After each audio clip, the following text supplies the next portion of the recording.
గ్రామంలో వడ్ల కొనుగోలు కేంద్రాన్ని ప్రారంభించుకున్న సందర్భంగా హాజరైనటువంటి ప్రతి ఒక్కరికి పేరు పేరున నమస్కారాలు.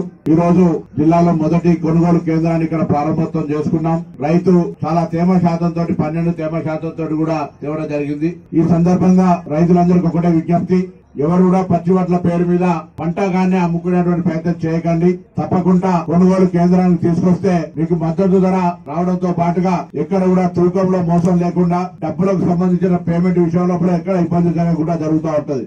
చాలా మంది నా దగ్గరకు వస్తూ ఉంటారు, సార్ ఫలానా ఆయన ఆసామి మా గ్రామానికి సంబంధించిన రైతుల యొక్క ధాన్యాన్ని కొనుక్కొని పోయిండు, దాని తర్వాత పైసలు ఇవ్వలే. ఇటువంటి సంఘటనలు చాలా వస్తూ ఉంటాయి. కాబట్టి అటువంటిది రాకుండా ఉండాలంటే ప్రభుత్వమే నేరుగా మీతోటి ధాన్యం కొనుగోలు చేస్తా ఉంది. ఇంకా పంట ఇప్పుడే కలెక్టర్ గారు చెప్పినట్టుగా గజ్వేల్ ప్రాంతంలో ఇంకా ఆలస్యం జరిగినప్పటికీ కూడా రాష్ట్ర వ్యాప్తంగా దాదాపు 8,000 పైన కొనుగోలు కేంద్రాల లోపల ఇవాళ ప్రారంభోత్సవం చేసుకునే విధంగా ప్రభుత్వ విధానాలు నిర్ణయం చేసినాం. కొన్ని జాగాల పంట రాకపోతే ఆలస్యం అయితే ఉండొచ్చు కొనుగోలు కేంద్రాల ప్రారంభం, కానీ ప్రభుత్వ విధానం మాత్రం ఏప్రిల్ 1 నుంచి రాష్ట్ర వ్యాప్తంగా వరి పండించిన ధాన్యాన్ని కొనుగోలు చేయడానికి ప్రభుత్వం సిద్ధంగా ఉంది అని కొనుగోలు కేంద్రాలను ప్రారంభోత్సవం చేసుకుంటా ఉన్నాం.